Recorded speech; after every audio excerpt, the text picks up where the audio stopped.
grocery shoppers are getting an unwelcome surprise in the form of higher prices, with many items spiking to the highest levels in nearly 50 years. The Labor Department is reporting 2.6% increase in grocery prices in April. It's the biggest one-month jump since February of 1974. Meat, fish, eggs all saw the biggest price increase of 4.3%.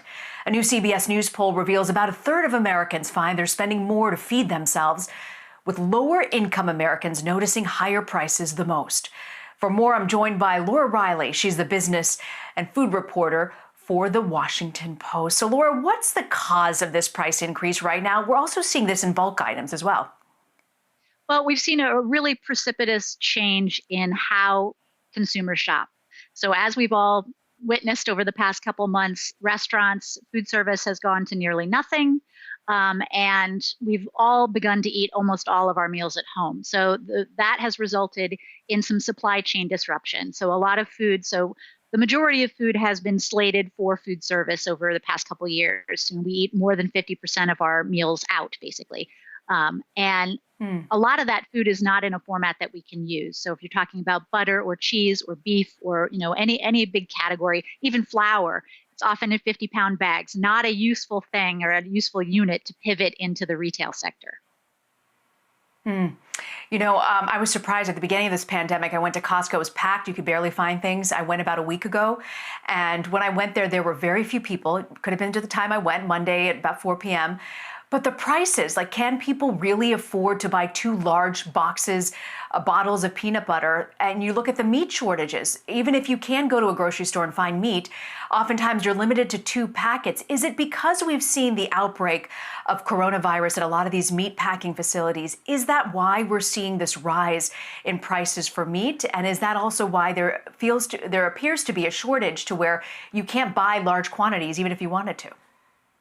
Yeah, so it's the first time we've really seen rationing of that kind, probably since World War II. So a lot of it, as you said, is the meatpacking facility closures. They've been kind of rolling over the past few weeks. Some of those packing facilities are now back up and running, but we still are way far behind where we should be in terms of processing for beef, poultry, and pork. We've also seen impulse, kind of hoarding behavior and panic buying early on. And then when you start to hear that there are shortages, you go back out there and you refill up your freezer with meat. In other sectors, I think that there will be things that get worked out in terms of dairy products, eggs, whatnot, even flour and yeast, as we've seen shortages in those areas. Those are really just hiccups that will kind of work through the system. Meat is a little bit more of a question mark in terms of will we see real shortages?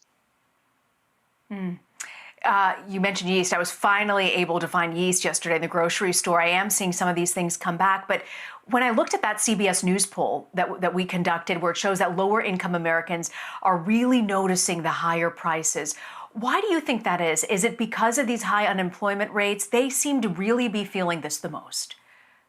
Absolutely. Just in terms of as a percentage of their income, they spend more on food than the affluent. And with more than 20 million Americans having gone on to unemployment, we're definitely seeing a lot more food insecure families. I think there's been a dramatic uptick in the number of people who are turning to food banks and things like that, people who've never been food insecure in their lives, and who probably don't know what SNAP or WIC are. The food banks are an easy kind of first step. So yeah, we're seeing a lot of growing food insecurity. People who, especially a lot of us are ordering our food online, so you have an additional charge there frequently for the delivery and whatnot. And a lot of these companies charge a little bit more for their online food than they would in store. So you're seeing a little bit more of a poke there. So I think all told, we will probably see more of this in upcoming weeks, and it will result in a lot more food insecurity among Americans. I know you cover this industry very closely, Laura. Is there anything that you're hearing that the government plans to do to help these folks, particularly the ones, across the range, whether you are just starting to go to food banks and never have, or whether this is just expedited tragedy for your family?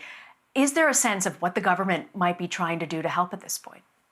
Well, I'm glad you asked. So actually, one of their big programs rolls out today. So we will see how it goes. But so it was a So part of the $19 billion that was slated to help American farmers in this unprecedented time, 3 billion of that was targeting direct purchases from meat, dairy, and the producers of fruits and vegetables, and $1.2 billion of that program. The contracts were awarded last Friday, and today is the first day that a lot of them are producing these boxes, kind of discrete, maybe 20-pound boxes that can be delivered to food banks and then with kind of a touchless thing kind of loaded into your trunk. So this is basic staple foods that are meant to alleviate hunger amongst the food insecure, but also to get some of the surplus from the farmers who have, their avenues for food service have dried up. So it's kind of a win-win on all sides. So glad to hear you say that, Laura. Fascinating reporting. We are going to be following you very closely in the coming months. Thank you so much for joining us today, Laura Reiley.